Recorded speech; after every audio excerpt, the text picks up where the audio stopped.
أسرى بعبده ليلا من المسجد الحرام إلى المسجد الأقصى الذي باركنا حوله وقال تعالى والنجم إذا هوى ما ضل صاحبكم وما غوى وما ينطق عن الهوى إن هو إلا وحي يوحى صدق اللہ العلی العظیم۔ معزز سامعین اور عزیز و بزرگ و دوستو، پہلے تو یہ بات سمجھ لیں کہ اللہ رب العزت نے اپنے محبوب آقا مدنی صلی اللہ علیہ وسلم کو معراج کا تحفہ عطا فرمایا، لیکن یہ بات ہم ذہن نشین رکھ لیں کہ ہمارے پاس جو رواج چل پڑا ہے کہ ہم سمجھتے ہیں کہ 27 رجب کو ہی شب معراج کا واقعہ پیش آیا تھا۔ تو اگر ہم حدیث کی کتابوں کا مطالعہ کرتے ہیں تو محدثین کے اس سلسلے میں مختلف اقوال ملتے ہیں۔ پہلے تو مہینہ ہی متعین نہیں ہے۔ حضرت مولانا شیخ عاقل صاحب دامت برکاتہم العالیہ نے ابو داؤد شریف کی شرح الدر المنضود کے اندر علماء کے اقوال کو ذکر کیا کہ مہینے کے بارے میں بھی اختلاف ہے کہ کس مہینے میں شب معراج ہوئی تھی، لیکن زیادہ راجح قول یہ ہے کہ رجب المرجب کے مہینے میں یہ واقعہ پیش آیا تھا۔ اس کے بعد کہا کہ دن اور رات کی تعین کے سلسلے میں بھی علماء کا اختلاف ہے کہ کس رات یہ واقعہ پیش آیا، اس کی تاریخ بھی یقینی طور پر نہیں معلوم۔ ہاں، جو سب سے زیادہ قوی روایت ہے وہ 27 رجب المرجب کی ہے، لہذا اس رات شریعت مطہرہ کے اندر کوئی مخصوص عبادت نہیں ہے۔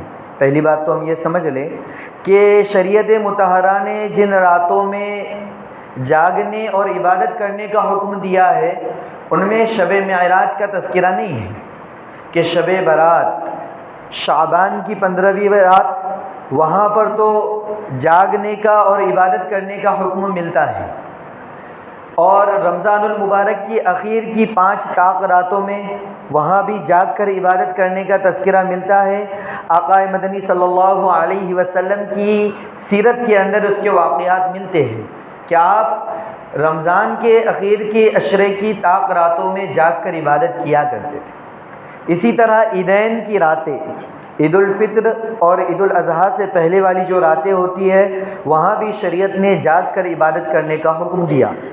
تو سب سے پہلی بات ہم یہ ذہن میں رکھیں کہ شب معراج کے موقع پر رات میں جاگ کر کچھ مخصوص عبادت کرنا ہے، ایسا شریعت میں کہیں بھی نہیں۔ دوسری بات یہ کہ معراج کا واقعہ کس پس منظر میں پیش آیا اور اللہ رب العزت نے آپ صلی اللہ علیہ وسلم کو معراج کا تحفہ کیوں دیا اور کس انداز میں دیا۔ تو ہم سیرت کی کتابوں کا جب مطالعہ کرتے ہیں تو پتہ چلتا ہے کہ آپ صلی اللہ علیہ وسلم کو نبوت ملنے کے 10 سال بعد، نبوت کے 10 سال بعد آپ صلی اللہ علیہ وسلم کی سب سے چہیتی زوجہ حضرت خدیجہ رضی اللہ تعالی عنہا نبوت ملنے کے 10 سال کے بعد اس دنیا سے پردہ فرما گئی، اور اسی سال آپ صلی اللہ علیہ وسلم کے سب سے محبوب چچا حضرت ابو طالب وہ بھی اس دنیا سے چلے گئے۔ تو آپ صلی اللہ علیہ وسلم کے 2 قریبی اور چہیتے رشتہ دار اس دنیا سے جا چکے تھے، جس کا اثر آپ صلی اللہ علیہ وسلم کے دل پر تھا، غم، افسوس اور اپنے محبوب سے جدائیگی کا ایک اثر دل کے اوپر تھا۔ اس کے بعد طائف کا واقعہ بھی پیش آیا تھا کہ جہاں آپ صلی اللہ علیہ وسلم پر قبیلہ ثقیف کے لوگوں نے ظلم و ستم کی انتہا کر دی تھی، کہ طائف کا واقعہ ہم سنتے ہیں۔ تو محدثین فرماتے ہیں کہ آپ صلی اللہ علیہ وسلم کے دل پر پے در پے یہ جو زخم لگے تھے کہ بیوی سے جدائیگی کا ایک غم ہے، اپنے محبوب چچا کے اس دنیا سے چلے جانے کا غم سوار ہے، طائف کی تکلیفوں کا بوجھ ہے، اللہ رب العزت نے آقا مدنی صلی اللہ علیہ وسلم کو تسلی دینے کے لیے معراج کا تحفہ دیا کہ میرا محبوب بڑا غمگین ہے، چچا کے جانے کا بھی اس کو افسوس ہے، اپنی چہیتی زوجہ کے اس دنیا سے منتقل ہونے کا بھی افسوس ہے، اور ساتھ ساتھ طائف کے بدبختوں کے ظلم و ستم کا اثر بھی اس کے دل پر ہے۔ تو اللہ رب العزت نے اپنے محبوب کو تسلی دینے کے لیے، محبوب صلی اللہ علیہ وسلم کے دل کو بہلانے کے لیے معراج کا تحفہ عطا فرمایا۔ اور معراج کا واقعہ اس طرح پیش آیا کہ آپ صلی اللہ علیہ وسلم اپنی چچا زاد بہن حضرت ام ہانی کے گھر پر آرام فرما رہے تھے۔ اسی وقت جبرائیل علیہ السلام چند اور فرشتوں کے ساتھ آپ صلی اللہ علیہ وسلم کی خدمت اقدس میں حاضر ہوتے ہیں۔ آپ کو وہاں سے اٹھا کر بیت اللہ کے پاس لایا جاتا ہے، اور بیت اللہ کا ایک حصہ حتیم کہلاتا ہے، جو کہ بیت اللہ کا حصہ ہے لیکن وہ باہر بنا ہوا ہے۔ تو وہاں سے اللہ رب العزت نے اپنے محبوب کے سفر کا آغاز کیا۔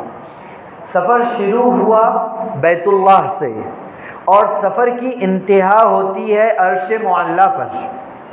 یہاں پر علماء نے ایک بات بتائی ہے کہ اللہ رب العزت نے سفر معراج کا آغاز بیت اللہ سے کر کے بیت معلیٰ اور عرش اعلیٰ تک یہ سفر کیوں کرایا گیا؟ فرمایا کہ دیکھو، جب یہ جو ساری دنیا ہے، جس وقت یہ دنیا نہیں تھی تو ساری دنیا، سارے عالم میں پانی تھا۔ کیا تھا؟ پانی تھا۔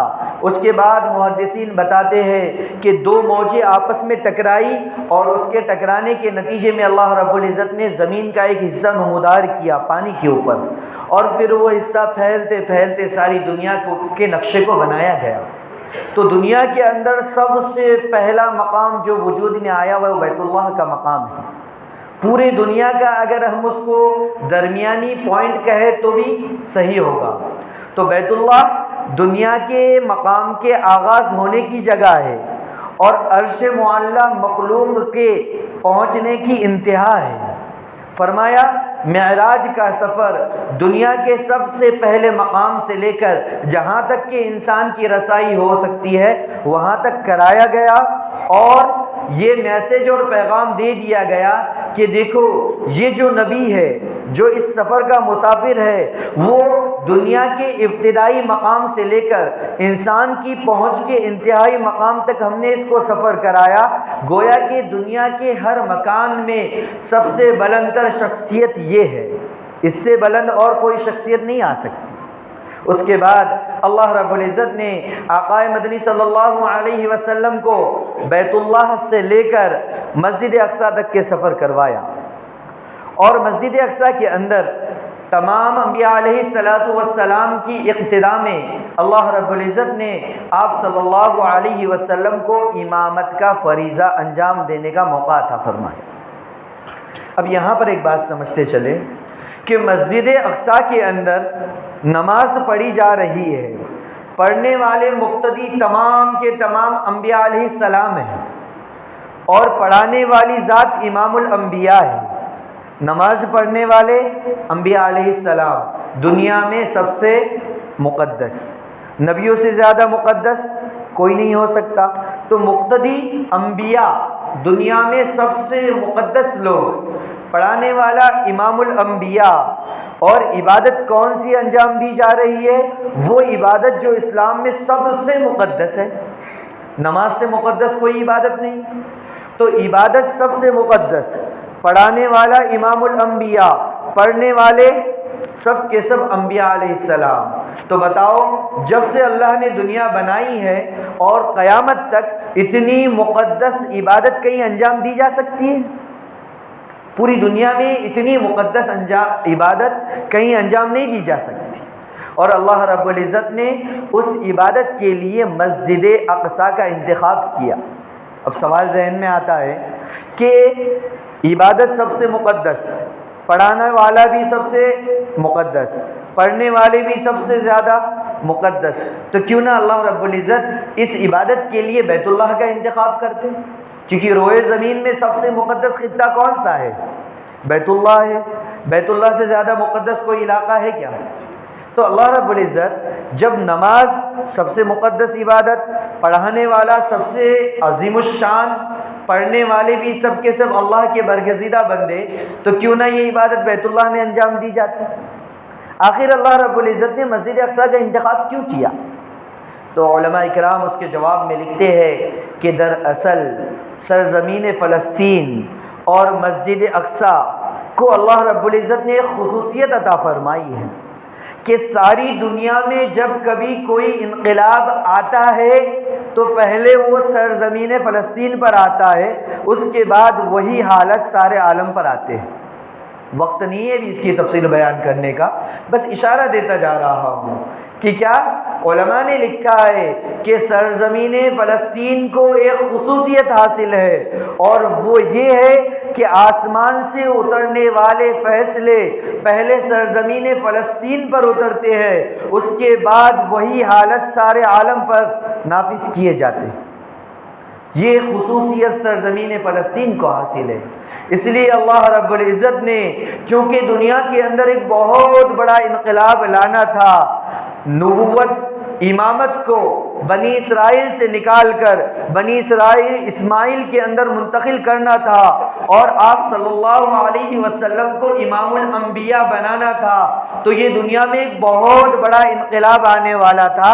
اس انقلاب کے لیے اللہ رب العزت نے سرزمین فلسطین کا انتخاب کیا، اور وہاں پر آپ کو تمام انبیاء علیہ السلام کو نماز پڑھانے کا حکم دیا، اور آتی قیامت تک کے لیے لوگوں کو یہ میسج اور پیغام دے دیا کہ دیکھو ہماری طرف سے جو بڑے بڑے انقلابی فیصلے آتے ہیں پہلے وہ سرزمین فلسطین پر نازل ہوتے ہیں، اس کے بعد وہی فیصلے ساری دنیا میں نافذ کیے جاتے ہیں۔ تو معراج کے عنوان سے آج مجھے اور آپ کو ایک بڑا میسج اور سبق یہ ملتا ہے کہ سرزمین فلسطین کے حالات سے ہم واقف ہیں، لیکن اس کے باوجود بھی ہم غفلت کی زندگی گزار رہے ہیں۔ ہر ایک کو پتا ہے کہ سرزمین فلسطین کے حالات کیا ہے، لیکن اس کے باوجود بھی نہ ہمارے کھانے میں کمی ہے، نہ نمازوں کے چھوڑنے سے ہم گھبراتے ہیں، نہ مسجد کو آباد کرنے کی فکر ہے، نہ اللہ کو راضی کرنے کی فکر ہے، نہ ہمیں جھوٹ غیبت کو چھوڑنے کی فکر ہے، نہ کسی کو تہمت لگانے سے بچنے کی ہمیں فکر ہے۔ جیسے زندگی پہلے گزر رہی تھی ویسے ابھی بھی ہماری زندگی گزر رہی ہے۔ جس طرح دوسرے واقعات سن کر انسنے کرتے ہیں، اسی طرح ہم جو ہے تو قضیہ فلسطین کے واقعات کو سن کر بھی انسنا کر رہے ہیں۔ لیکن یاد رکھنا اللہ کا یہ اصول و ضابطہ ہے، اگر ہم اب بھی نہ سنبھلے، اگر ہم نے ابھی بھی اپنے رب کو عبادتوں کے ذریعے راضی نہیں کیا، اگر ایسے حالات میں بھی ہم نے مسجدوں کو آباد کرنے کی فکر نہیں کی، تو اس سے زیادہ خطرناک اور وحشتناک حالات ہم پر آ سکتے ہیں۔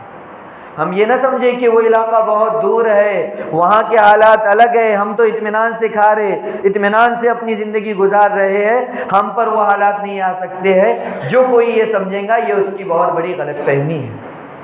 معراج کے واقعے میں پہلا سبق تو یہ ملتا ہے، لہذا اب ہماری ذمہ داری ہے کہ ہم قوب خرگوش سے بیدار ہو، اپنے آپ کو اعمال کے اندر لگائے، عبادتوں کے اندر اپنے آپ کو لگانے کی کوشش کرے۔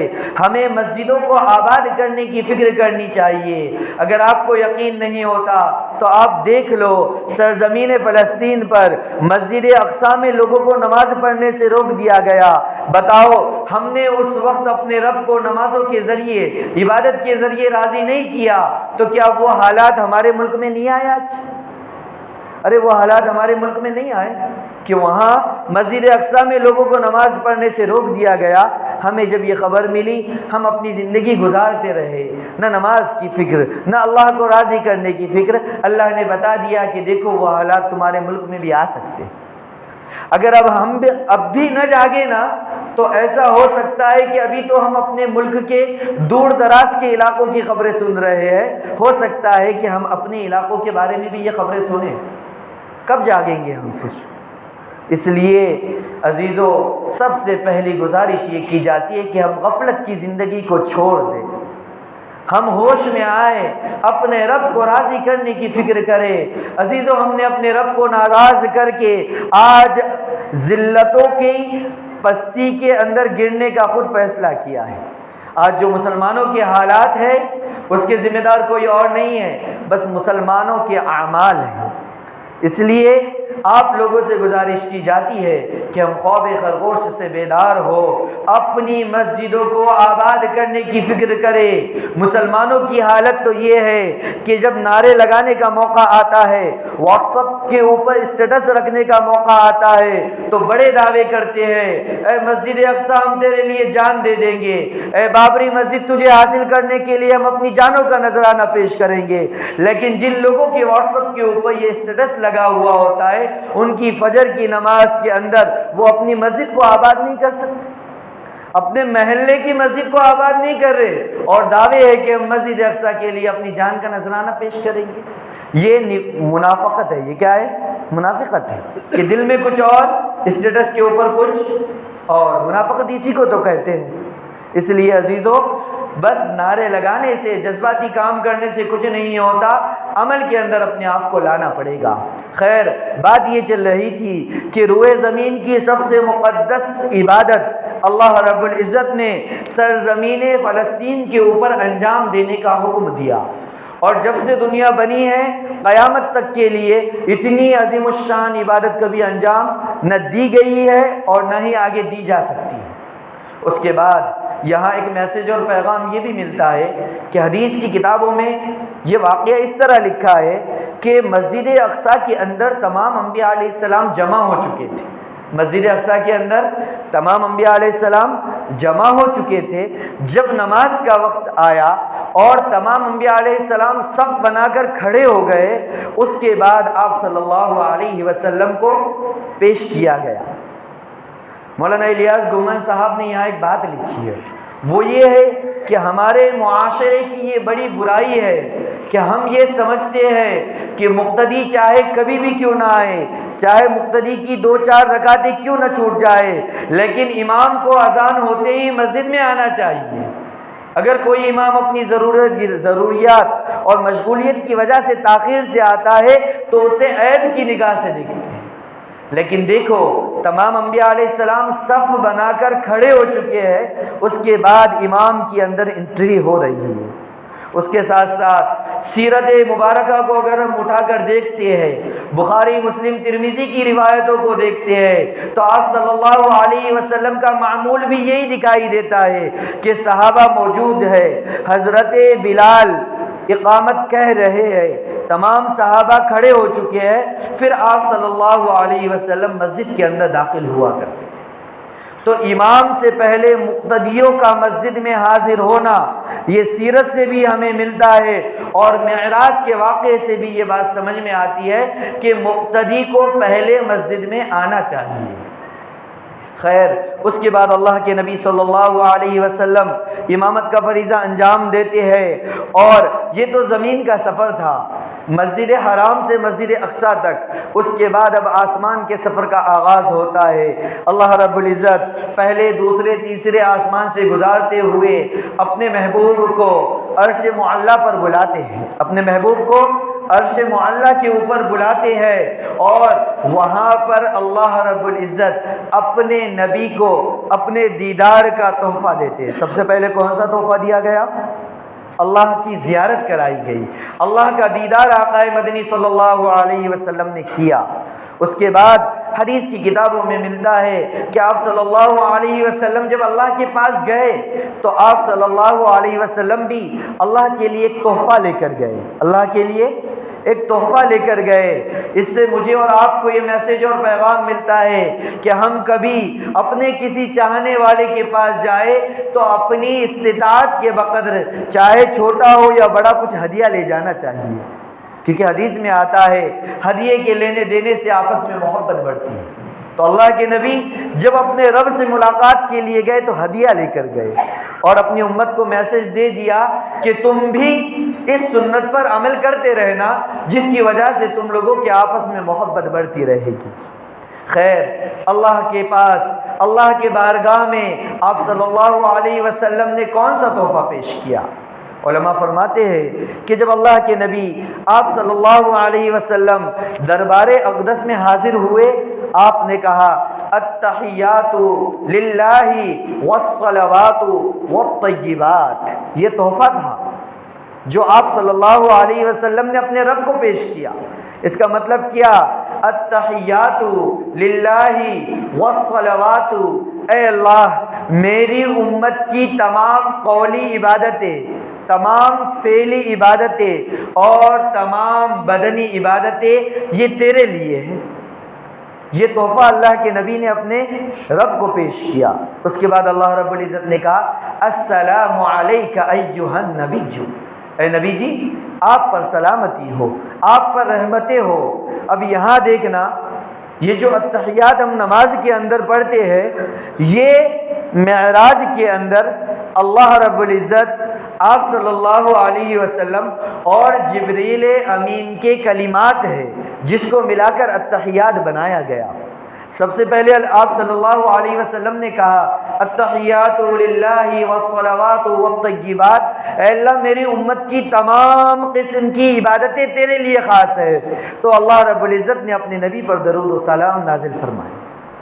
تو اس کے بعد قربان جائے آقا مدنی صلی اللہ علیہ وسلم پر کہ آپ عرش معلیٰ پر ہے، اپنے رب سے ملاقات کر رہے ہیں، لیکن اس وقت بھی آپ نے اپنی امت کو فراموش نہیں کیا اور کہا السلام علینا وعلی عباد اللہ الصالحین، وعلی عباد اللہ الصالحین. میرا نبی عرش معلیٰ پر بھی اپنی امت کو یاد رکھ رہا ہے کہ اللہ ہم پر بھی سلامتی ہو اور میری امت کے نیک لوگوں پر بھی سلامتی ہو. وعلی عباد اللہ الصالحین، کہ نبی کو اپنی امت سے کس قدر محبت تھی کہ اتنے عظیم الشان موقع پر، اتنے بلند مقام پر جانے کے بعد بھی اپنی امت کی فکر ہے. کہا کہ ہم پر بھی سلامتی ہو اور نیک لوگوں پر، میری امت کے نیک لوگوں پر بھی سلامتی ہو. جب اللہ اور حبیب خدا صلی اللہ علیہ وسلم کی یہ گفتگو چل رہی تھی، جبریل امین نے سنا تو جبریل امین کہنے لگے اشہد ان لا الہ الا اللہ واشہد ان محمدا عبدہ ورسولہ.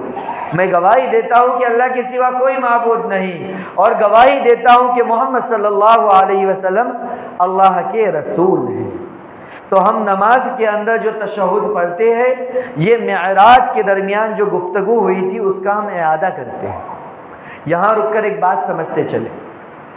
ہم کیا کرتے ہیں، ہمارا معمول کیا ہے کہ جب کبھی کوئی اللہ والا دکھا یا کوئی اچھا آدمی دکھتا ہے تو ہم کہتے ہیں یار ہم کو دعاؤں میں یاد رکھنا. کیا کہتے ہیں؟ کوئی بڑا اللہ والا آتا ہے یا کسی عالم کی، کسی مفتی کی ہمارے پاس آمد ہوتی ہے، ہم کیا کہتے ہیں؟ دعاؤں میں یاد رکھنا. ہمارے استاد حضرت مولانا یوسف صاحب نے ایک مرتبہ نسائی شریف کے درس کے دوران کہا تھا کہ ہر ایک سے دعاؤں کی درخواست کرنے کی ضرورت نہیں ہے، ہر ایک سے دعا کے درخواست کرنے کی ضرورت نہیں ہے. میں تم کو ایک ایسا عمل بتاتا ہوں، اگر تم وہ عمل کرنے لگو گے تو دنیا میں موجود ہر شخص تمہارے لیے خود بخود دعا کرے گا. اگر تم ایک عمل کرنے لگو گے تو دنیا میں موجود ہر شخص تمہارے لیے، تمہارے بولے بغیر تمہارے لیے دعا کرنے والا بن جائے گا. وہ عمل یہ ہے کہ ہم اپنے آپ کو نیک بنا لیں. بات سمجھ میں آ رہی ہے نا؟ کہ ہم اپنے آپ کو کیا کریں؟ نیک بنا لیں. جو بندہ اپنے آپ کو نیک بنا لے گا، اب بتاؤ وقت کا بڑے سے بڑا اللہ والا ہے، وہ جب نماز پڑھ رہا ہوگا اور تشہد کے دوران وہ کہے گا السلام علینا وعلی عباد الصالحین، اے اللہ تو مجھ پر بھی سلامتی نازل فرما اور تیرے نیک بندوں پر بھی سلامتی نازل فرما. اب اگر ہم نے اپنے آپ کو نیک بنا لیا ہے تو بتاؤ اس کی دعا میں ہمارا حصہ بغیر بولے ہوا کہ نہیں؟ اور بڑے سے بڑا اللہ والا امام الحرمین کعبے کے اندر نماز پڑھا رہے اور کہہ رہے السلام علینا وعلی عباد اللہ الصالحین. ہم نے ان کو جا کے بولے نہیں کہ ہم کو دعاؤں میں یاد رکھو، بلکہ ہم نے اپنے آپ کو کیا کیا؟ نیک بنا دیا. تو کعبے کے سامنے امام کعبہ نماز پڑھ رہے ہیں اور نماز کے اندر نیک لوگوں کو دعا دے رہے ہیں. ہم نے اپنے آپ کو نیک بنایا ہے تو خود بخود ہم بھی ان کی دعاؤں میں شامل ہو جائیں. کتنا آسان طریقہ ہے. دنیا کے اندر لاکھوں کروڑوں لوگ نماز پڑھ رہے ہوں گے جس کو ہم جانتے نہیں، لیکن وہ اللہ کے بہت ہی پسندیدہ بندے ہیں. کچھ ایسے بندے ہوں گے جو رات ٹھنڈی رات کے اندر میٹھی نیند کو قربان کر کے اللہ کے سامنے نماز پڑھ رہے ہیں اور اپنی نماز میں کہہ رہے ہیں السلام علینا وعلی عباد اللہ الصالحین. یا اللہ مجھ پر بھی رحمت نازل فرما اور تیرے نیک بندوں پر بھی رحمت نازل فرما. بتاؤ، ہم اپنے گھر میں میٹھی نیند کے اندر مشغول ہے، ہم میٹھی نیند کا مزہ لے رہے ہیں، لیکن وہ جو بندہ اللہ کی عبادت کر رہا ہے اس کی دعا میں ہمارا حصہ ہے کہ نہیں؟ تو اس لیے ہر ایک کو دعا کی درخواست کرنے کے چکر میں پڑنے کی بجائے ہم اپنے آپ کو نیک بنا لیں. انشاءاللہ دنیا میں موجود ہر شخص کی دعا میں ہمارا حصہ ہوگا. شارٹ کٹ عمل ہے یہ، کسی کو بولنے کی ضرورت نہیں. مسجد نبوی کے اندر امام وہاں نماز پڑھا رہے ہیں، وہ بھی اپنی نماز کے اندر اتحیات کے اندر یہ جملہ کہہ رہے ہیں، آپ ان کی دعاؤں میں بھی شامل ہیں. لیکن آپ نے اپنے آپ کو نیک نہیں بنایا اور ساری دنیا کے لوگوں کو بولتے پھر رہے میرے لیے دعا کرو، میرے لیے دعا کرو، لیکن اپنے آپ کو نیک نہیں بنایا. تو شاید آپ نے پڑھا ہوگا فضائل اعمال کے اندر حضرت شیخ زکریا رحمۃ اللہ علیہ نے بے نمازی کے اوپر ہونے والے عذابوں کا تذکرہ کیا ہے، اور وہاں ایک پوائنٹ یہ لکھا ہے کہ بے نمازی کے اوپر اللہ کا عذاب یہ آتا ہے کہ اللہ نیک لوگوں کی دعاؤں سے اس کا حصہ ختم کر دے. آپ نے اپنے آپ کو نیک نہیں بنایا، نمازوں کا اہتمام نہیں کیا. اب آپ نے جا کے امام کعبہ سے بھی کہا میرے لیے دعا کر دو، امام کعبہ نے آپ کا نام لے کر بھی دعا کی. اللہ کے نبی فرما رہے ہیں نیک لوگوں کی دعاؤں میں اس کا حصہ نہیں ہے. تو اس لیے اپنے آپ کو نیک بناؤ. ساری کائنات کا ہر مسلمان تمہیں اپنی نماز کے اندر دعا میں شامل رکھے گا. خیر، یہ بات ہوئی، اللہ کے نبی کے درمیان یہ مکالمہ ہوتا ہے. اس کے بعد اللہ رب العزت اپنے نبی کو نماز کا تحفہ دیتے ہیں. یہ واقعات تو ہم سنتے رہتے ہیں کہ اللہ رب العزت نے 50 نمازوں کا تحفہ دیا. آپ صلی اللہ علیہ وسلم واپس آئے، موسیٰ علیہ السلام کے ساتھ جو واقعہ پیش آیا یہ واقعہ ہم بارہا سنتے ہیں. خیر، اس کو چھوڑ کے ہم آگے چلتے ہیں. آپ صلی اللہ علیہ وسلم نماز کا تحفہ لے کر یہاں آئے. دنیا کے اندر صحابہ کے سامنے جب اللہ کے نبی صلی اللہ علیہ وسلم نے یہ بیان کیا کہ دیکھو اللہ رب العزت نے یہ تحفہ دیا ہے، تو صحابہ خوشی سے جھوم اٹھے. نماز کا تحفہ جب صحابہ کے سامنے پیش کیا گیا تو صحابہ اس تحفے کو دیکھ کر خوشی سے کیا ہو گئے؟ جھوم اٹھے اور کہا کہ اب ہمیں اللہ سے براہ راست لینے کا ذریعہ مل گیا ہے. اور صحابہ نے پھر نمازوں کا اہتمام بھی کر کے بتایا. نماز کے ذریعے بندہ اللہ رب العزت کے خزانے کی سب سے قیمتی چیز کو بھی حاصل کر سکتا ہے، لیکن نماز کو چھوڑ کر بندہ اللہ رب العزت کی لعنت اور ملامت کا مستحق ہوتا ہے. اس لیے معراج کا ایک پیغام میرے لیے اور آپ کے لیے یہ ہے کہ ہم نمازوں کا اہتمام کرنے والے بن جائیں. ہم کیا کرتے ہیں؟ ہم بس حالات کا رونا روتے ہیں کہ ارے یہاں ایسا ہو گیا، وہاں ایسا ہو گیا، یہاں پر حکومت ایسی ہے اس لیے یہ مسائل پیش آ رہے ہیں، لیکن بندہ کبھی اپنے اعمال کی طرف توجہ نہیں دیتا ہے.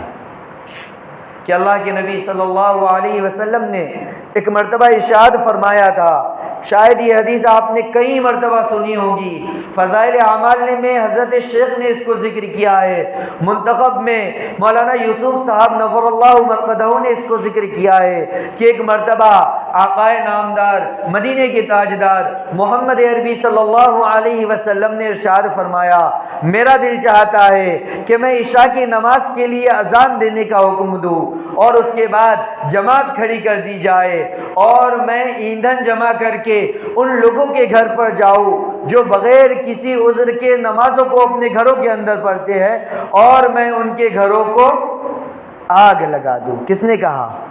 اللہ کے نبی صلی اللہ علیہ وسلم نے کہا کہ میری خواہش ہے کہ بے نمازی یا بغیر جماعت کے نماز پڑھنے والے لوگوں کے گھروں کو جلا دوں.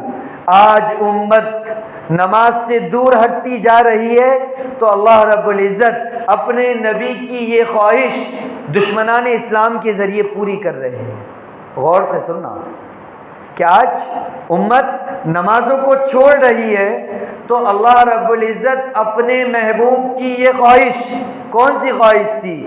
کہ جو نمازوں کو چھوڑے گا، جو بے نمازی ہوگا یا جو جماعت کے ساتھ نماز کا اہتمام نہیں کرے گا، اللہ کے نبی نے خواہش ظاہر کی تھی کہ میں اس کے گھر کو آگ لگا دوں۔ آج اللہ رب العزت بے نمازیوں کے گھروں کو غیر مسلموں کے ذریعے آگ لگا رہا ہے۔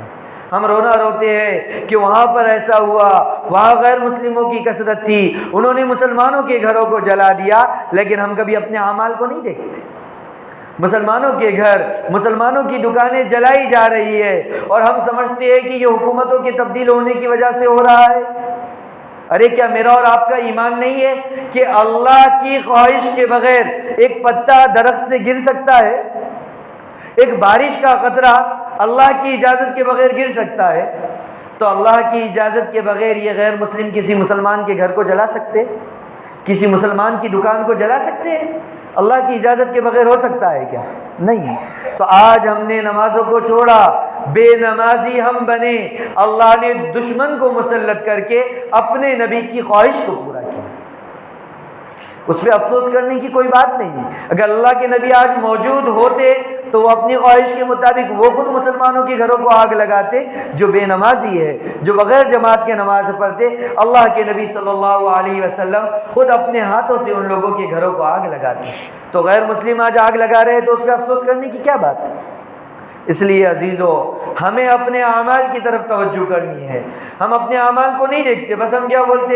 یہ ایسا ہو گیا، یہاں حکومت ان کی ہے، یہاں پر ان کی کثرت ہے، اس کی وجہ سے یہ ہو رہا ہے۔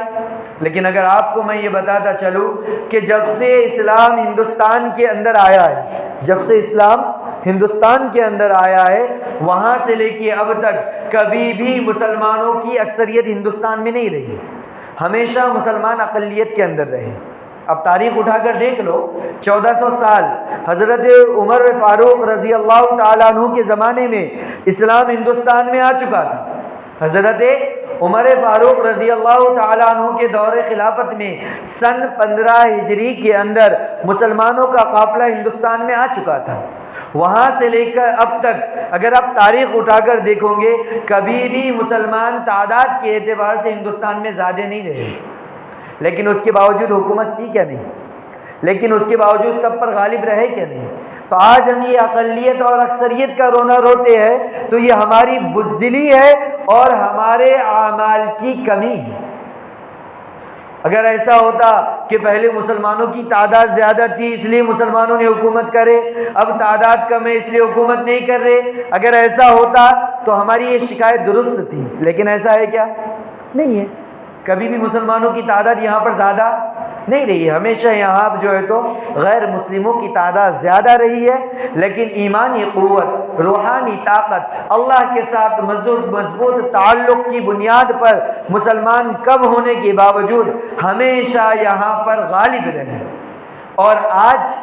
اور آج ایمان کی کمزوری، روحانی طاقت کی کمزوری، اللہ سے تعلق کم ہونے کی وجہ سے مسلمان تعداد میں کافی ہونے کے باوجود آج خوف کے ساتھ، بزدلی کے ساتھ، افسوس کے ساتھ زندگی گزار رہے ہیں۔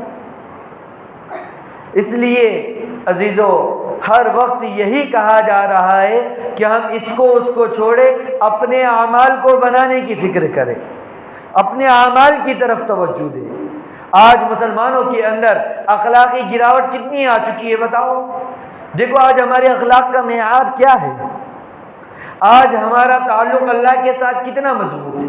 کبھی ہم نے غور کیا ہے؟ صحابہ اکرام، بلکہ پیچھے جائیے حضرت نوح علیہ السلام کے زمانے میں، اس سے پیچھے جائیے حضرت شیث علیہ السلام کے زمانے میں، کبھی بھی دنیا میں ایسا نہیں ہوا کہ مسلمانوں کی تعداد زیادہ رہی ہو، ہر وقت مسلمانوں کی تعداد کم تھی۔ نوح علیہ السلام کا جب طوفان آیا، مسلمانوں کی تعداد کتنی تھی؟ پوری دنیا کے اندر 82 84 یا 100 آدمی تھے، بس مسلمان کتنے تھے؟ 82 84 یا 100 مختلف روایتیں ہیں، اتنی کم تعداد میں ایمان والے تھے، لیکن اللہ نے انہیں کامیاب کیا کہ نہیں؟ حضرت لوط کے زمانے میں دیکھو، حضرت شعیب علیہ السلام کے زمانے میں دیکھو، حضرت موسیٰ علیہ السلام کے زمانے میں، ہر دور میں اہل ایمان کم رہے لیکن وہ اپنی قوت ایمانی کی بنیاد پر دنیا پہ غالب رہے۔ آج مسلمان اس زمانے کے اعتبار سے تعداد میں زیادہ ہے کہ آپ صلی اللہ علیہ وسلم کے زمانے میں جنگ بدر میں مسلمانوں کی تعداد کتنی تھی؟ 313۔ باقی ساری دنیا میں کیا تھے؟ کافر، لیکن غالب آئے کہ نہیں؟ جنگ احد کے موقع پر مسلمانوں کی تعداد 700 یا 1000 تھی اور اس کے علاوہ ساری دنیا کافر، اس کے باوجود بھی مسلمان غالب آئے۔ آج مسلمانوں کی تعداد 1.5 ارب سے زیادہ ہے۔ کتنی؟ 1.5 ارب سے زیادہ ہے، اس کے باوجود مسلمان ہر جگہ پریشان ہیں۔ اس کی بنیادی وجہ تو یہ ہے کہ اللہ سے ہمارا تعلق مضبوط نہیں ہے، عبادتوں کا اہتمام نہیں ہے، ایمان کو مضبوط کرنے کی فکر نہیں کرے، اپنے اعمال کو درست کرنے کی فکر میں نہیں ہے، اس کی کھینچ اس کی کھینچ، اس کی غیبت کر اس کی غیبت میں ہم پڑے ہوئے ہیں۔ ہم نے اپنی اولاد کی تربیت کے اوپر توجہ نہیں دی، ہم نے اپنے اخلاق کو سنوارنے کی طرف توجہ نہیں دی، ہم نے اپنی آنے والی نسل کو تعلیم، دینی اور عصری تعلیم سے آراستہ کرنے کی فکر نہیں کی۔ ان وجوہات کی بنیاد پر آج سارے عالم میں مسلمانوں کی تعداد اتنی زیادہ ہے، اس کے باوجود مسلمان پریشان ہیں۔ اب اس کا ازالہ کیسے ہو سکتا ہے؟ اس چیز کو مسلمانوں کے اندر سے ختم کیسے کیا جا سکتا ہے؟ تو عزیزوں، یہ بات کان کھول کر سن لو کہ کسی قوم کو اگر ہمیں ترقی دلانا ہے، کسی قوم کو اگر ہمیں ترقی دلانا ہے اور مسلمانوں کو اپنی گم کی ہوئی عزت کو دوبارہ حاصل کرنا ہے تو اس کے لیے بنیادی طور پر 3 کام کرنے ضروری ہیں۔ جلسے جلوس، نعرے بازی اور ہنگامی طور پر کام کرنے سے کچھ نہیں ہوتا۔ کوئی بھی قوم اسی وقت آگے بڑھتی ہے جب وہ استقامت کے ساتھ 3 چیزوں پر محنت کرتی ہے۔ نمبر 1، اپنے علماء سے اپنے تعلق کو مضبوط کرنا، اس لیے کہ امت کے رہبر اور رہنما کون ہے؟ علماء اکرام کی جماعت ہے۔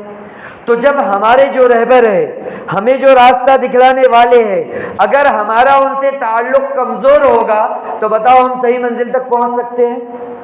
تو پہلا کام یہ ہے کہ ہمیں اپنے علماء سے اپنے تعلق کو مضبوط کرنا پڑے گا۔ جب راستہ دکھانے والے سے ہمارا تعلق مضبوط ہے تو ہم منزل پہ پہنچ سکتے ہیں۔ میں یہ عالمی اعتبار سے ایک بات کر رہا ہوں آپ کے سامنے کہ یہودیوں نے سب سے پہلے یہی کام کیا کہ انہوں نے دیکھا کہ جب کبھی کسی دور میں امت کے لوگوں کا تعلق علماء سے مضبوط رہا تو یہ لوگ ہمیشہ آگے بڑھتے رہے، عزت کی بلندیوں کے اوپر چڑھتے رہے۔ اس لیے یہودیوں نے سب سے پہلے مسلمانوں پر جو حملہ کیا وہ یہ کیا کہ امت کے تعلق کو علماء سے توڑ دیا۔ اور ایسا نہیں توڑا کہ چھوٹے موٹے انداز میں، بلکہ انہوں نے ایک نیٹ ورک قائم کیا۔ انٹرنیٹ کے ذریعے بہت ساری ویب سائٹیں ایسی بنائی گئی جس کا نام اسلامی رکھا گیا، جس کے اندر مضامین اسلامی پیش کیے گئے۔ یوٹیوب کے اوپر اسلام کے عنوان پر چینل بنائے گئے جس میں آپ کے سامنے داڑھی رکھنے والا، سر پہ عمامہ باندھنے والا، بخاری کو سامنے رکھنے والا، مسلم کو سامنے رکھ کر قرآن کی آیتوں کا ترجمہ کرنے والا شخص آپ کے سامنے رکھا گیا۔ آپ نے دیکھا ارے یہ تو اسلامک چینل ہے، اس کا نام بھی اسلامی ہے، اس پر جو اسکالر بیٹھا ہوا ہے وہ قرآن کے متعلق بات کرتا ہے، وہ حدیث کے متعلق بات کرتا ہے، لیکن اس کے نسب کا آپ کے سامنے کوئی حتمی ذریعہ موجود نہیں، آپ کو اس کا نسب نہیں معلوم، وہ کہاں سے آیا ہے، کس یونیورسٹی سے وہ فارغ ہے، کس مدرسے سے اس نے سند لی ہے، آپ کو نہیں معلوم، لہٰذا آپ اس کو سنتے ہیں۔ قرآن کو دیکھ کر، بخاری کو دیکھ کر، اس کے اسلامی چہرے کو دیکھ کر آپ اس کو سننے لگتے ہیں، وہ اچھی اچھی باتیں آپ کے سامنے رکھتا ہے، لیکن دھیرے دھیرے وہ تھوڑا سا زہر آپ کے دل و دماغ میں داخل کرنے کی کوشش کرتا ہے، کیونکہ انٹرنیٹ سارا کس کے ہاتھ میں ہے؟ کیا مسلمانوں کے ہاتھ میں ہے اس کی سروس ہے؟ یوٹیوب ہے، فیس بک ہے، اس کے اصل اونر کون ہے؟ کیا مسلمان ہے؟ گوگل کو چلانے والا کوئی مسلمان ہے؟ سارے یہود ہیں، عیسائی بیٹھے ہوئے ہیں۔ اب بتاؤ اس کو چلانے والے جو مین ہے وہ یہودی اور عیسائی ہے، تو وہ کیا اسلام کی صحیح طریقے سے تبلیغ کر سکتے ہیں؟ تو وہ آپ کو ابتدا میں اچھی اچھی باتیں بتائیں گے، وہ آپ کو ابتدا میں قرآن و حدیث کی روشنی میں باتیں بتائیں گے، لیکن غیر محسوس طریقے سے وہ علماء کے مخالفت آپ کے دل و دماغ میں بٹھاتے جائیں گے۔ آج ہماری نوجوان نسل اسی کی شکار ہے کہ سنتے ہیں ارے فلاں انجینئر صاحب، فلاں ڈاکٹر صاحب، فلاں مفسر صاحب اتنی اچھی اچھی باتیں کر رہے ہیں، قرآن و حدیث کی روشنی میں باتیں کر رہے ہیں، وہ بخاری کی حدیث کے نمبر آپ کے سامنے گناتے ہیں، ان کی بات غلط ہو ہی نہیں سکتی، اور ان کے پیچھے جا کے دھیرے دھیرے اپنے عقیدے کو خراب کر رہے ہیں اور علماء سے بدگمانی کو پیدا کر رہے ہیں۔ اس لیے عزیزو، ہاتھ جوڑ کر آپ سے یہ گزارش کی جاتی ہے کہ ان فتنوں کو سمجھو، ان فتنوں کو سمجھو، اور اپنی عقل سے سوچو نا کہ اگر آپ کو مثال کے طور پر کوئی آپریشن کرنا ہے، کیا کرنا ہے؟ آپریشن کرنا ہے آپ کو، تو آپ کسی انجینئر کے پاس جاتے کیا؟ نہیں یار وہ انجینئر بہت اللہ والے ہیں، ان کو بہت قرآن و حدیث کی آیتیں یاد ہے، میں وہ انجینئر کے پاس جا کر اپنا جو ہے تو آپریشن کراؤں گا۔ کوئی بولتا ہے؟ ارے کوئی کہتا ہے نہیں، بلکہ اپنے پاس وہ جو فلاں موچی ہے نا، اس کے پاس جو اوزار رہتا ہے چپل وغیرہ کاٹنے کا وہ بہت تیز ہے، ڈاکٹر کے پاس جو کاٹنے کا اوزار ہے وہ تیز نہیں ہے، تو میں وہ موچی کے پاس جا کے اپنا آپریشن کراؤں گا۔ کوئی بولتا نہیں، اس کا اوزار تو بہت زیادہ تیز ہے نا، ڈاکٹر سے زیادہ تیز ہے، 1 منٹ میں پورا کاٹ دے گا، لیکن کوئی جاتا کیا؟ نہیں، کیوں؟ اس لیے کہ جان کے جانے کا خطرہ ہے۔ تو عزیزو، یہاں آپ کے ایمان کے جانے کا خطرہ ہے، تو آپ اس راستے پہ کیوں جا رہے ہیں؟ کوئی آدمی ہے، اس کو گھر بنانا ہے، وہ یہ کہتا ہے کہ بھئی مجھے گھر بنانا ہے، لیکن میں گھر بنانے میں انجینئر کے پاس جاؤں گا نہیں، بلکہ میں ڈاکٹر کے پاس جاؤں گا، کیونکہ وہ ڈاکٹر کو قرآن بہت یاد ہے، حدیث بہت یاد ہے، لہٰذا وہ ڈاکٹر کے مشورے سے میں اپنا گھر بناؤں گا۔ کوئی بولتا کیا؟ نہیں۔ کیوں؟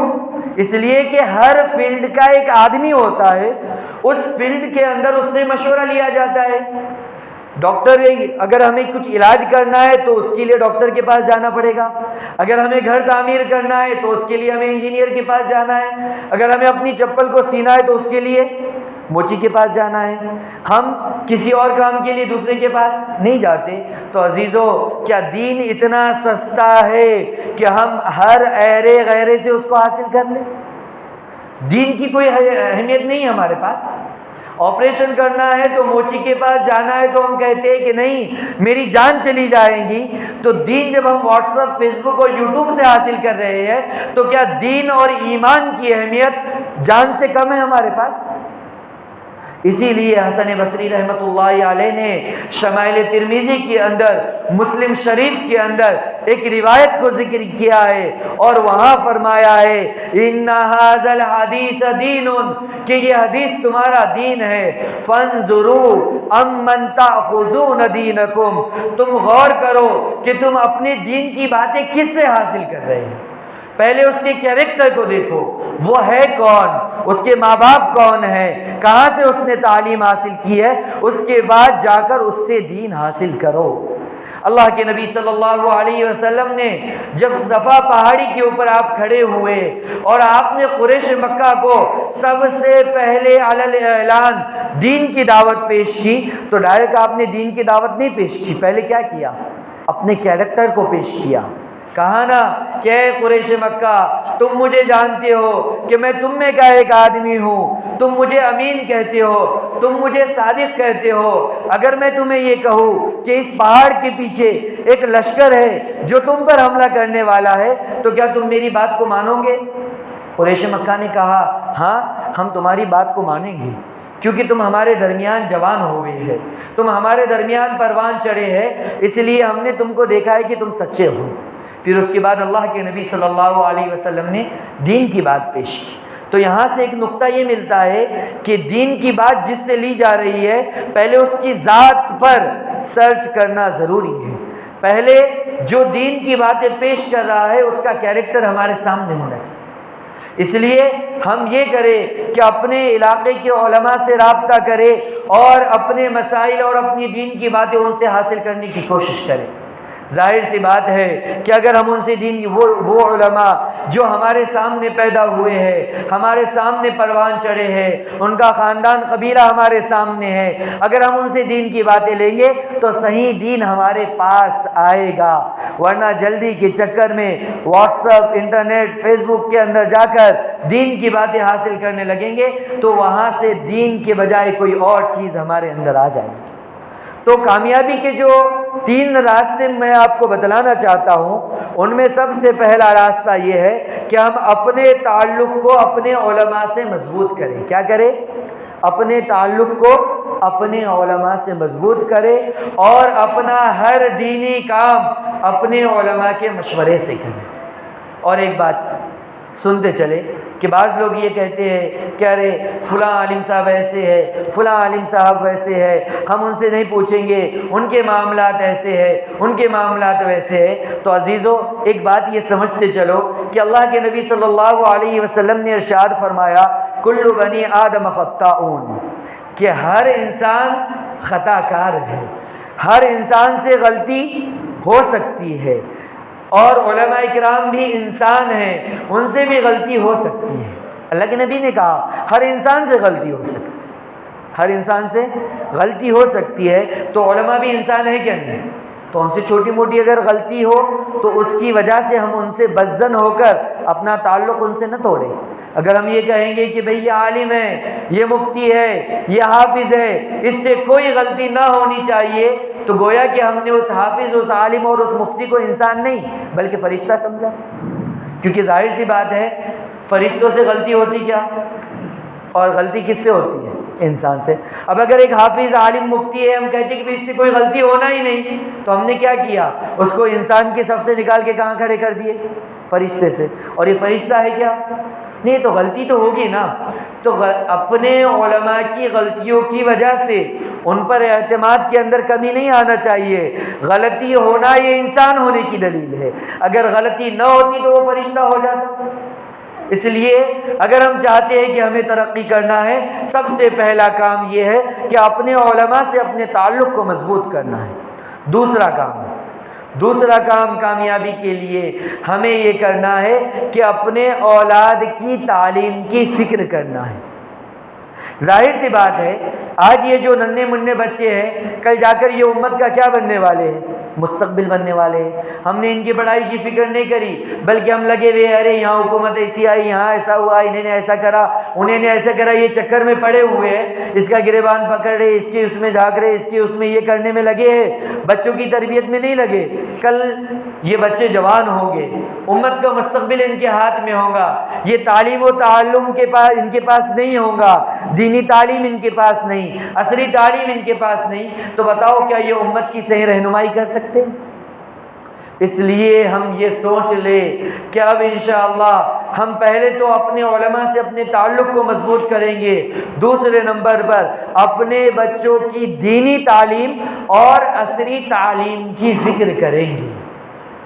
بعض لوگ یہ سمجھتے ہیں کہ علماء اکرام عصری تعلیم کی مخالفت کرتے ہیں، یہ بات ہرگز نہیں ہے، بلکہ علماء اکرام کہتے ہیں کہ عصری تعلیم دلوانا بہت ضروری ہے، لیکن اس کے ساتھ ساتھ دینی تعلیم بھی ہونی چاہیے۔ اس لیے ہم دینی تعلیم کی فکر کریں، اپنے بچوں کو مکتب کے اندر بھیجنے کی فکر کریں، ان کو دینی تعلیم سے آراستہ کرنے کی فکر کریں، اس کے ساتھ ساتھ اپنے بچوں کی عصری تعلیم کی بھی فکر کریں۔ اس لیے کہ دنیا کے اندر وہی قومیں ترقی کرتی ہے جس کی نوجوان نسل تعلیم یافتہ ہوتی ہے۔ اگر نوجوان نسل تعلیم یافتہ نہیں ہے تو بتاؤ ہم ترقی کیسے کریں گے؟ اس لیے دوسرا کام اپنے بچوں کو دینی اور عصری تعلیم سے آراستہ کرنا ہے، اور تیسرا کام اپنے تعلق کو اللہ سے مضبوط کرنا ہے، اپنی عبادتوں کو جاندار بنانا ہے، اپنے اعمال کو شاندار بنانا ہے، اپنا تعلق اللہ سے اتنا قوی ہو کہ جب کبھی ہم دعا کے لیے ہاتھ اٹھائے ہمارے ہاتھ نیچے ہونے سے پہلے اللہ ہماری دعا کو قبول کرے۔ اتنا مضبوط کسی کا تعلق ہے کیا؟ اگر یہ 3 کام ہم کر لیں گے تو انشاءاللہ ساری دنیا کی بادشاہتیں اللہ رب العزت ہمارے قدموں میں لا کر ڈال دیں گے۔ لیکن ہم یہ نہیں کرتے نا. ہم کیا کرتے پتہ ہے کیا؟ جب کبھی کوئی مسئلہ ہوا، چاہے بابری مسجد کا فیصلہ ہے یا گیان واپی مسجد کا فیصلہ ہے، کچھ بھی ہو، پہلا کام کیا کرتا امت کا نوجوان؟ اسٹیٹس کے اوپر، واٹس ایپ کے اوپر ایسی دھوم مچاتے، ایسا لگتا کہ ان سے بڑا پکا مسلمان کوئی نہیں. پہلا کام تو یہ کرتے. ایسا لگتا کہ بھئی اب تو ایسا انقلاب آنے والا ہے کہ بابری مسجد بھی بن جائے گی، گیان واپی مسجد بھی واپس آئیں گی اور پورے ہندوستان میں اسلامی حکومت قائم ہو جائے گی. نوجوان مسلمانوں کے اسٹیٹس کو دیکھ کر ایسا لگتا ہے. لیکن جب ان کے اعمال کو دیکھا جاتا ہے، جب ان کے اعمال کو دیکھا جاتا ہے کہ جمعہ کو جمعہ مسجد میں آ رہے ہیں، اپنے محلے کی مسجد کو آباد کرنے کی فکر نہیں کر رہے، تو ایسا لگتا ہے کہ قیامت تک کے یہ ہونے والا نہیں ہے. واٹس ایپ کے اسٹیٹس کو دیکھ کر لگتا ہے کہ ابھی انقلاب آئے گا، اور نوجوان کے اعمال کو دیکھ کر یہ لگتا ہے کہ قیامت تک کے کبھی کوئی انقلاب آنے والا نہیں ہے. تو عزیزو، جب ہمارے اعمال ایسے ہوں گے تو چاہے ہم جذباتی طور پر کتنے بھی کام کر لیں، اللہ رب العزت انقلاب نہیں لائے گا. موجودہ دور کے علماء کرام بہت مرتبہ اس بات کی طرف اشارہ دے رہے ہیں کہ مسلمان سمجھ جاؤ، یہ بہت بڑے انقلاب کے آنے کا دور ہے. دنیا ایک بہت بڑے انقلاب کی طرف جا رہی ہے. سرزمین فلسطین کے حالات، ہندوستان میں آنے والے حالات اور ساری دنیا میں آنے والے حالات اشارہ اس بات کی طرف کر رہے ہیں کہ اللہ رب العزت اب مسلمانوں کے اندر سے بھی چھٹائی کر رہے ہیں. مضبوط ایمان والوں کو اللہ رب العزت ایک پلیٹ فارم پر جمع کر رہے ہیں، کیونکہ اللہ رب العزت کو حضرت امام مہدی کو بھی دنیا میں لانا ہے، حضرت عیسیٰ علیہ السلام کو بھی اس دنیا کے اندر بھیجنا ہے، اور حق اور باطل کی آخری جنگ لڑی جانے والی ہے. اور اس کے لیے اللہ رب العزت چھٹائی کا دور لا رہے ہیں کہ جو حالات آ رہے ہیں، حضرت مولانا سجاد نعمانی اکثر کہتے ہیں کہ یہ حالات مسلمانوں کو چھانٹنے کے لیے، کہ اب تک تو چل گیا، نمازی بھی بے نمازی بھی اپنے آپ کو ایمان والا کہتا ہے، جس کا اخلاق اچھے ہے، جس کے اخلاق برے وہ اپنے آپ کو ایمان والا کہتا ہے، جس کا اللہ کے ساتھ تعلق کمزور ہے اور جس کا اللہ کے ساتھ تعلق قوی ہے وہ بھی اپنے آپ کو ایمان والا کہتا ہے. لیکن یاد رکھنا، اخیر دور میں جو جنگ ہوگی، ایک طرف حق ہوگا، دوسری طرف باطل ہوگا. وہاں پر ایسے ڈگمگانے والے ایمان والے نہیں ہوں گے، وہاں کامل ایمان والوں کو اللہ ایمان والوں کی صف میں کھڑا کرے گا، اور جس کا ایمان ناقص ہے، جس کا ایمان ڈگمگانے والا ہے، جس کا تعلق اللہ کے ساتھ قوی نہیں ہے، اللہ ان کو چھاٹ کر ایمان کی دولت سے محروم کر دے. اس لیے ہم یہ نہ سمجھے کہ بچپن سے لے کے اب تک چل گئے، مسلمانوں کی صف میں کھڑے ہوتے آ رہے، قیامت تک بھی ہم اس صف میں کھڑے رہے، ایسا نہیں ہو سکتا. اب جو دور آ رہا ہے، اللہ رب العزت کامل ایمان والوں کو چھانٹ رہے ہیں. اس لیے عزیزو، بہت ہی درد مندانہ آپ سے یہ درخواست کی جاتی ہے کہ اب ہم غفلت کی زندگی کو چھوڑ دیں. اب ایسا نہیں ہو سکتا ہے کہ دل میں نفاق رکھ کے، اپنے اعمال کو کمزور کر کے ہم اللہ اکبر کا نعرہ لگا کر ایمان والوں کے صف میں کھڑے ہو. ایسا نہیں ہو سکتا ہے. اب اللہ کامل ایمان والوں کی الگ صف بندی کر رہے ہیں، اور گویا کہ سرزمین فلسطین سے اس چیز کا آغاز ہو چکا ہے. اب اگر جن لوگوں کا ایمان کمزور ہے، ایمان کے اندر ڈگمگاہٹ ہے، اللہ سے جن کا تعلق کمزور ہے، ان لوگوں کی ذمہ داری ہے کہ وہ اپنے ایمان کو مضبوط کرنے کی فکر میں لگ جائے، اپنے تعلق کو اللہ سے مضبوط کرنے کی فکر میں لگ جائے. کہیں ایسا نہ ہو کہ یہ کمزور ایمان ہمیں ایمان سے محروم کرنے کا سبب بن جائے. کیونکہ اللہ کیا کرنے والے ہیں؟ امام مہدی کے ساتھ جو لوگ ہوں گے نا، حضرت عیسیٰ علیہ السلام کے ساتھ جو لوگ ہوں گے، جن کی حدیثوں کے اندر تذکرہ آیا ہے، تو وہ کون ہوں گے؟ میرے اور آپ جیسے لوگ ہوں گے؟ ہرگز نہیں. وہاں کامل ایمان والے، جن کا ایمان کمزور ہے، اللہ کیا کریں گے؟ کمزور ایمان والوں کو نکال کر کافروں کی صف میں کھڑے کر دیں گے، اور کامل ایمان والوں کو کہاں کھڑے کریں گے؟ حضرت مہدی، حضرت عیسیٰ کے لشکر میں. تو اب اگر ہم چاہتے ہیں کہ ہم حضرت عیسیٰ علیہ السلام کی صف میں کھڑے ہو، حضرت مہدی علیہ السلام کی لشکر میں ہم شامل ہو، تو ہمیں اپنی ایمانی روحانی قوت کو مضبوط کرنا پڑے گا. اگر ہم کمزور ایمان کے ساتھ، یہ منافقت والے ایمان کے ساتھ کہ واٹس ایپ کی ڈی پی پہ کچھ اور ہے، عمل کے اندر کچھ ہے، زبان سے نعرہ کچھ اور ہے، عمل کے اندر کچھ اور ہے۔ اس ایمان کے ساتھ اگر ہم زندگی گزاریں گے، اگر خدا نہ خواستہ عیسیٰ علیہ السلام اس دور میں آ گئے تو اللہ ہمیں کافروں کی صف میں شامل کر دے۔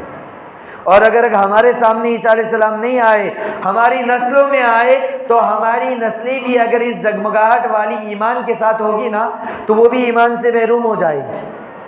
اس لیے ہمیں اپنے ایمان کی بھی فکر کرنے کی ضرورت ہے، ایمان کو مضبوط کرنے کی ضرورت ہے، اور اپنے نسلوں کے ایمان کو بچانے کی ذمہ داری بھی ہماری ہے۔ ظاہر سی بات ہے، ہمارا ایمان ہی ڈگمگاہٹ والا ہے تو ہمارے بچوں کا ایمان مضبوط ہو سکتا کیا؟ ارے ہو سکتا؟ ہمارا ایمان ہی کمزور ہے، زبان سے کچھ اور بول رہے، عمل سے کچھ اور بتا رہے، تو ہمارے بچوں کا ایمان مضبوط ہو سکتا؟ ہم ناقص ایمان والے ہیں، ہمارے بچے کامل ایمان والے ہو سکتے ہیں؟ تو اگر آج خدا نہ خواستہ ہم اس ناقص ایمان کے ساتھ اس دنیا سے چلے بھی گئے تو ہماری نسلیں اس ناقص ایمان کے ساتھ حضرت عیسیٰ علیہ السلام کے لشکر میں شامل نہیں ہو سکتی۔ یاد رکھنا اس بات۔ اگر ہم چاہتے ہیں کہ ہم خود بھی ایمان پر استقامت کے ساتھ جمے رہے اور ہماری نسلیں بھی ایمان پر استقامت کے ساتھ جمے رہے، تو اب ہمیں خواب خرگوش سے بیدار ہونے کی ضرورت ہے، اپنے ایمان کو بنانے کی ضرورت ہے، اپنے بچوں کے ایمان کے بنانے کی ضرورت ہے۔ اس لیے کہ جو یہ حالات آتے ہیں نا، حالات یوں ہی نہیں آتے ہیں، بلکہ حالات کھرے ایمان والوں کو اور کھوٹے ایمان والوں کو الگ کرنے کے لیے آتے ہیں۔ کہ بھٹی کے اندر جب آگ تپائی جاتی ہے، آگ جب لگائی جاتی ہے تو وہاں پر اس کے اندر لوہے کو داخل کیا جاتا ہے، تو خالص لوہا اور جو ملاوٹ والی چیزیں الگ ہوتی کہ نہیں؟ سونار اپنی دکان پر جب سونے کو آگ کے اندر پگھلاتا ہے تو اس آگ کی تپش سے خالص سونا اور جو کھوٹ تھی وہ الگ ہوتی ہے کہ نہیں؟ اسی طرح یہ جو سخت حالات آ رہے نا، ہم بولتے ہیں حالات آ رہے، یہ حالات اللہ رب العزت خالص ایمان والوں کو اور کمزور ایمان والوں کو علیحدہ کرنے کے لیے لا رہے ہیں۔ اللہ رب العزت حالات خالص ایمان والوں کو اور کمزور ایمان والوں کو علیحدہ کرنے کے لیے لا رہے ہیں۔ اگر آج ہم اپنے ایمان کی فکر نہیں کریں گے، ایک دور ایسا آ سکتا ہے کہ حکومتیں ایسے لوگوں کی قائم ہو جائے کہ ان حکومتوں کے خوف سے ہم اپنے ایمان کو چھوڑ دیں۔ اگر ہم نہیں چھوڑے، ہماری نسلیں چھوڑیں، اور ہو سکتا ہے کہ اللہ رب العزت خود ایسی حکومتوں کو ہم پر مسلط کرے۔ چنگیزی فتنہ جب آیا تھا، تاتار خانی کا جب فتنہ آیا تھا، اس وقت کیا مسئلہ تھا کہ چنگیز خان اور اس کے لوگوں نے ہزاروں لاکھوں مسلمانوں کو قتل کر دیا، ہزاروں لاکھوں کروڑوں ایمان والوں کو شہید کر دیا۔ تو کیا وہ فتنہ اپنے آپ آ گیا تھا یا اللہ نے اس کو لائے تھے؟ اللہ رب العزت نے اس کو مسلط کیا تھا۔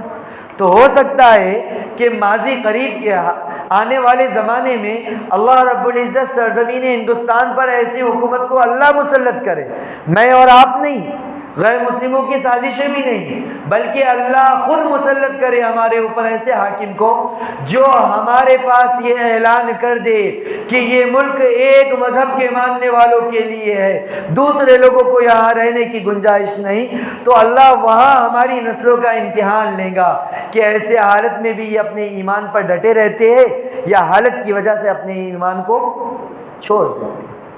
وضاحت کے ساتھ بات نہیں کی جا رہی، بس اشارہ کرتا جا رہا ہوں میں۔ ہو سکتا ہے کہ 5، 10، 15، 20، 30 سال کے بعد کچھ ایسا انقلاب آ جائے کہ اللہ رب العزت خود ظالم کو ہمارے اوپر مسلط کر دے، اور اس سے اللہ کا مقصد یہ ہوگا کہ ہمارے ایمان کا امتحان لینا۔ تو خیر عزیزو، بات کہیں سے چلی تھی، کہیں اور چلی گئی، لیکن میں آپ کو یہ بتانا چاہ رہا ہوں کہ ہم یہ سارے تفسیریں چھوڑ دیں کہ یہاں ایسا ہونے سے یہ حکومت آئی، ہم کو یہ کرنا ہے، وہ کرنا ہے، ساری چیزیں چھوڑے۔ حکومتیں لانے والی ذات کس کی ہے؟ اللہ رب العزت کی۔ تعز من تشاء وتذل من تشاء، اللہ رب العزت کے پاس عزتوں کے خزانے ہیں، ذلتوں کے خزانے ہیں، بادشاہت اللہ کے ذمے ہے، بادشاہت دینے والی ذات اللہ رب العزت کی ہے۔ تو ہمارے پاس بھی جو بادشاہت آئیں گی وہ کس کے حکم سے آئیں گی؟ اللہ رب العزت کے۔ ان فالتو چکروں میں پڑنے سے کچھ ہونے والا نہیں، ہمارے بولنے سے کوئی انقلاب آنے والا نہیں ہے۔ تو ان چیزوں کو چھوڑ کر ہم اپنے اعمال کی طرف متوجہ رہیں۔ ہم اپنے اعمال کو بنانے کی فکر میں لگے رہے، ہم اپنے ایمان کو مضبوط بنانے کی فکر میں لگے رہے۔ اگر ہمارے ایمان مضبوط ہوگا، ہمارے اعمال صحیح ہوں گے، تو حدیث کے مطابق جیسے بندے کے اعمال ہوتے ہیں فیصلے ویسے ہی ہوتے ہیں۔ ایمانی قوت کو ہم نے مضبوط کیا، اعمال کو صحیح کیا، تو ہو سکتا ہے کہ ہمارے ان نیک اعمال کو دیکھ کر اللہ رب العزت خیر کے فیصلے نازل فرمائے۔ اور ہم نے اگر اعمال کو مضبوط نہیں کیا، اللہ سے تعلق کو مضبوط نہیں کیا اور ادھر ادھر کی باتوں میں لگے رہے، تو بتاؤ اعمال ہمارے خراب اوپر جا رہے ہیں، نمازوں کو امت چھوڑ رہی ہے، نمازوں کو چھوڑنے والے اعمال اوپر جا رہے ہیں، اب وہاں سے خیر کا فیصلہ آ سکتا ہے کیا؟ نہیں آ سکتا، ظاہر سی بات ہے۔ اس لیے ساری دنیا کے چکر کو چھوڑ کر اگر ایمان والا، ہر ایمان والا اپنے آپ کو تبدیل کرے گا نا، اپنے آپ کو، اپنی ذات کو تبدیل کرے گا، اللہ اس کے ذریعے کائنات کے نظام کو تبدیل کرے گا۔ بس یہی ایک کلی فیصلہ ہے، اس کے علاوہ ساری باتیں بیکار ہیں۔ بتاؤ نا، سوچو ہم کیا کرتے، ادھر ادھر کی باتیں کرتے، لیکن ہماری نمازوں کی کیا حالت ہے؟ بولو نا، کیا حالت ہے نماز؟ کیا کبھی ہم نے رات میں اٹھ کر اپنے رب سے کچھ مانگا ہے؟ کیا کبھی ہم نے اپنے اخلاق کو درست کرنے کی طرف توجہ دی ہے؟ کبھی ہم نے اپنے تعلق کو اللہ سے مضبوط کرنے کی طرف توجہ دی ہے؟ جب جو مین چیز ہے، عزتوں کے، ذلتوں کو حاصل کرنے کا جو مین واسطہ ہے، بادشاہتوں اور حکومتوں کے حاصل کرنے کا جو مین راستہ ہے، ہم نے کبھی اس کو اختیار کیا ہے؟ نہیں کیا، جس کی وجہ سے یہ حالات ہے۔ تو عزیزو، جو آپ کو تین باتیں آپ کے سامنے رکھی گئی کہ ان تین چیزوں پر اگر ہم انشاءاللہ محنت کریں گے، اللہ کی ذات سے امید ہے اللہ ساری دنیا کی عزتیں مسلمانوں کے قدموں میں ڈالیں گے، اللہ ساری دنیا کی بادشاہتیں مسلمانوں کے قدموں میں ڈالیں گے۔ وہ تین چیزیں، نمبر ایک، اپنے تعلق کو اللہ سے مضبوط کرو، نمبر دو، اپنے تعلق کو اپنے علماء سے مضبوط کرو، نمبر تین، اپنے آنے والی نسلوں کی تعلیم کی فکر کرو۔ اگر یہ تین چیزیں ہوگی تو انشاءاللہ اللہ کی ذات سے امید ہے دنیا کی کوئی قوم ایسی نہیں ہے جو مسلمانوں کے سامنے ٹک سکے۔ بتاؤ، جب یہ تین چیزیں ہم نے کر لی، اللہ کی مدد ہمارے ساتھ ہے، اب دنیا کی کوئی سپر پاور حکومت ہمارے سامنے ٹک سکتی ہے؟ دنیا کا کوئی سپر پاور میزائل سسٹم ہمیں ہلاک کر سکتا ہے؟ جب اللہ کی طاقت ہمارے ساتھ ہے تو دنیا کی کوئی طاقت ہمیں زیر نہیں کر سکتی ہے۔ اسی لیے اللہ رب العزت نے ارشاد فرمایا تھا، وَلَا تَهِنُوا وَلَا تَحْزَنُوا وَأَنْتُمُ الْأَعْلَوْنَ إِن كُنتُم مُؤْمِنِينَ۔ اے ایمان والو، خوف مت کرو، گھبراؤ مت، پریشان مت ہو، ان کنتم مؤمنین، ساری دنیا کی بادشاہت تمہارے لیے ہے، ان کنتم مؤمنین، لیکن شرط یہ ہے کہ تم کامل ایمان والے بن جاؤ۔ اب ساری باتوں کا نچوڑ تو آ گیا، اللہ کا فرمان ہے، اب اس کے آگے کوئی جا سکتے کیا؟ قرآن کے آگے کوئی جا سکتا کیا؟ اللہ کیا فرما رہے قرآن میں نے جو ساری بات کی ہے اس کا خلاصہ بھی بس ایک آیت کے اندر، وَلَا تَهِنُوا وَلَا تَحْزَنُوا، ایمان والو گھبراؤ مت، خوف زدہ مت ہو، افسوس مت کرو، پریشان مت کرو، انتم الاعلون، ساری دنیا میں سب سے سربلند تم رہو گے، ان کنتم مؤمنین، اگر تم کیا بن جاؤ؟ کامل ایمان والے۔ تو آج بتاؤ، ساری دنیا میں ہم سربلند ہے کیا؟ ساری دنیا کی حکومتیں ہمارے پاس ہے کیا؟ نہیں ہے۔ تو کیوں نہیں ہے؟ آگے اللہ نے جو فرمایا تھا، ان کنتم مؤمنین، اگر تم کامل ایمان والے بنو گے تو میں تم کو دوں گا، اگر تم کامل ایمان والے بنو گے تو میں تم کو دوں گا۔ لہٰذا اس کا مطلب کیا ہے؟ اللہ کا وعدہ جھوٹا ہو سکتا ہے کیا؟ ارے اللہ کا وعدہ جھوٹا ہے کیا؟ میں جھوٹا وعدہ کر سکتا، آپ جھوٹا وعدہ کر سکتے، اللہ جھوٹا وعدہ کر سکتے کیا؟ اللہ وعدہ کر رہے کہ دنیا کی ساری حکومتیں میں تم کو دوں گا، لیکن شرط لگا رہے تم کامل ایمان والے ہوں گے تو دوں گا۔ اللہ کا وعدہ صحیح ہے، اس کا مطلب اس شرط کے اندر ہماری کمی ہے۔ کس کے اندر کمی ہے؟ اس شرط کے اندر ہم نے کمی کی ہے، ہم نے اپنے ایمان کو کامل نہیں بنایا، اس کی وجہ سے آج دنیا کی حکومت ہمارے پاس نہیں۔ صحابہ نے اپنے ایمان کو کامل کیا تھا، اللہ نے صحابہ کے سامنے ساری دنیا کی حکومتیں رکھی تھی کیا نہیں؟ ساری کائنات کی بادشاہتیں اور خزانے صحابہ کے قدموں میں تھے۔ گویا کہ صحابہ نے اللہ کی شرط کو پورا کیا، کامل ایمان کو اپنی زندگی میں لایا، اللہ کی شرط کو پورا کیا، اللہ نے حکومت دی۔ آج ہم نے اس شرط کو پورا نہیں کیا، اللہ نے حکومتیں ہم سے چھین کر ہمارے دشمنوں کو دی۔ اس لیے عزیزو، آج معراج کی شب ہے، یہاں تو کسی اور عنوان پر بات ہونی چاہیے، لیکن آپ خود سوچو کہ ہم 10 سال 20 سال 15 سال سے ہمیشہ معراج کے موقع پر معراج کے واقعات سنتے رہتے ہیں، لیکن کبھی کوئی نئی چیز ہمارے سامنے آنی چاہیے۔ ضرورت جس چیز کی ہے وہ باتیں بھی ہمارے سامنے آنی چاہیے، اس لیے معراج کے عنوان کے تحت یہ باتیں بھی آپ کے سامنے رکھی گئی ہیں کہ آج علماء سے جو مخالفت کا جو مادہ ہے نا، وہ دیہاتوں کے اندر بھی آ رہا ہے کہ بعض دیہاتوں میں جانے کا موقع ملا، وہاں کے نوجوان، اتنے دور کا دیہات ہے کہ وہاں پر کوئی جو ہے تو زیادہ فیسلٹی نہیں، کوئی چیز نہیں پہنچ رہی، لیکن موبائل ہر جگہ موجود ہے، انٹرنیٹ ہر جگہ موجود ہے۔ لوگ دیہات کے اندر کونے کے اندر بیٹھ کر بڑے بڑے فتنوں سے متاثر ہو جاتے ہیں۔ وہ کیا سمجھ رہے کہ یار ہم تو اچھا کام کر رہے، فلاں انجینئر صاحب کی تفسیر سن رہے، فلاں پروفیسر صاحب کی جو ہے تو ہم کیا کر رہے ہیں، قرآن کا درس سن رہے ہیں، وہ عبادت سمجھ کے کر رہے۔ لیکن کچھ بچوں نے ایسے سوالات کیے کہ ان کے سوالات کو سن کر مجھے خوف ہونے لگا کہ ان کا ایمان بھی باقی رہا کہ نہیں۔ اس لیے فکر ہو رہی ہے کہ دیہات کے اندر بھی اب ہم اپنے ایمان کو بچانے کی فکر کریں۔ پہلے زمانے میں یہ فتنہ نہیں تھا تو کیا ہوتا تھا کہ کوئی بڑا فتنہ آیا، شہروں کے اندر آتا، وہاں کے لوگ متاثر ہوتے اور فتنہ ختم ہو جاتا۔ لیکن یہ دنیا کے کونے کونے میں، جہاں بجلی نہیں پہنچ رہی وہاں بھی نیٹ پہنچ رہا، جہاں پانی کی سہولت نہیں ہے وہاں بھی نیٹ پہنچ رہا، تو اس کے ذریعے فتنے دنیا کے کونے کونے میں اور دیہاتوں میں بھی پہنچ رہے ہیں۔ اس لیے ہمارے نوجوان ساتھیوں سے یہ گزارش کی جاتی ہے کہ ہم ہر کس و ناکس کے چینل کو جو ہے تو فالو نہ کرے، ہر ایک کے، ہر کسی کے بس قرآن و حدیث کو دیکھ کر سننے نہ بیٹھ جائے، بلکہ پہلے تحقیق کرے۔ کہیں ایسا نہ ہو کہ ہم یہ سمجھ کر وہاں جا رہے کہ ہم تو عبادت کر رہے، ہمیں قرآن و حدیث کی معلومات چاہیے اس لیے ہم یہ سن رہے ہیں۔ آپ گئے تھے دین کی معلومات حاصل کرنے، لیکن لوٹ رہے ہیں اس حالت میں کہ آپ دین سے ہاتھ دھو چکے۔ اس لیے آپ سے گزارش کی جاتی ہے کہ اپنے پاس اگر آپ نے کسی عالم صاحب کو مسئلہ پوچھا، ہو سکتا ہے وہ کہیں گے کہ بھئی 1 دن کے بعد بتاؤں گا، 2 دن کے بعد بتاؤں گا، ہو سکتا ہے تاخیر ہو، کسی کے ذہن میں یہ آئیں گا ارے یار عالم صاحب تو 2 دن کے بعد 3 دن کے بعد بول رہے، اس پہ چیک کر لو 1 سیکنڈ میں جواب مل جاتا ہے۔ آتا کہ نہیں ذہن میں؟ اکثر لوگ یہ کہہ رہے ہیں آج کل۔ تو عزیزوں بتاؤ کہ کسی جگہ ہم کو آہستہ آہستہ فائدہ ملنے کی امید ہے اور جلدی سے اگر ہم کوئی چیز لیں گے تو وہاں نقصان ہے، تو آدمی کس چیز کو اختیار کرے گا؟ وہ بولے کہ ارے بھائی تھوڑا صبر کرو، اچھی کوالٹی کی چیز ملنے والی ہے۔ کیا بولتے ہیں؟ 1-2 دن رک جائے تو کیا ہوگا؟ اچھی کوالٹی کی چیز ملے گی۔ کسی دکان پہ ہم جاتے ہیں اور کوئی چیز ہم لینا چاہتے ہیں، دکان والا کہتا ہے بھائی دیکھ ابھی لینا ہے نا تو لو کوالٹی کی چیز ہے میرے پاس، لینا ہے تو لے کے چل جاؤ۔ تو ہم کیا بولتے ہیں؟ نہیں یار 2 دن روکے والا پڑتا، لیکن اچھی کوالٹی کی چیز ہمارے پاس آنا۔ جب دنیا کی چیزیں حاصل کرنے میں ہم تھوڑا رک سکتے 2-4 دن، تو دین کی باتیں حاصل کرنے میں رک نہیں سکتے۔ وہاں یہ نہیں بول سکتے کہ نہیں یار بھروسے والی چیز ہوگا اگرچہ 1-2 دن لگ جائے۔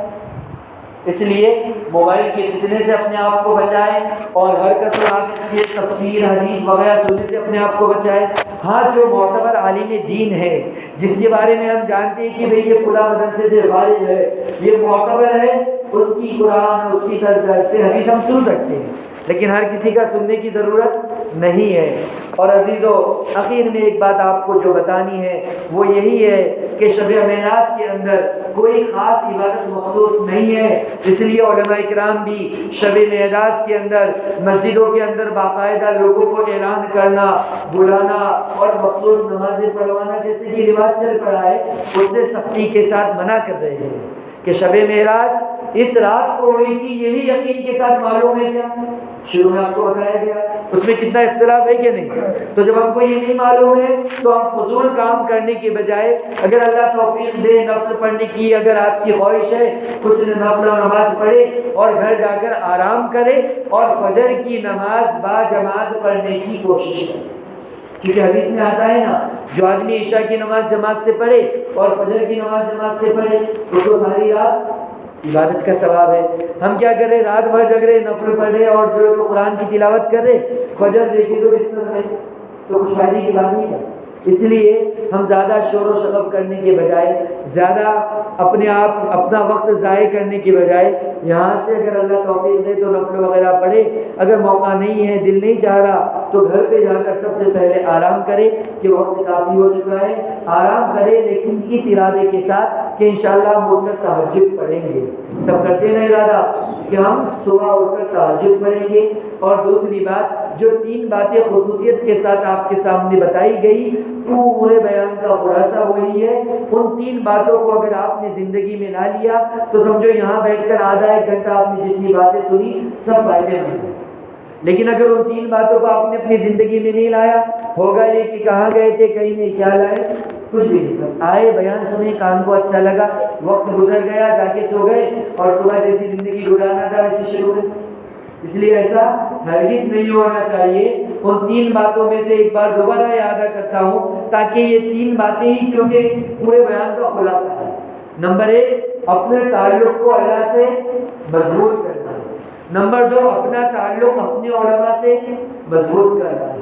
نمبر 3، اپنے بچوں کی تعلیم کی فکر کرنا ہے۔ سب کریں گے نا انشاءاللہ؟ ان تینوں باتوں پر عمل کریں گے سب۔ اللہ تعالیٰ سے دعا ہے جو کچھ کہا گیا، سنا گیا، اللہ رب العزت مجھے بھی، آپ کو بھی، اور ساری امت کو اس پر عمل کرنے کی توفیق عطا فرمائے۔ ٹھیک ہے، دو شیخ پڑھ لیں۔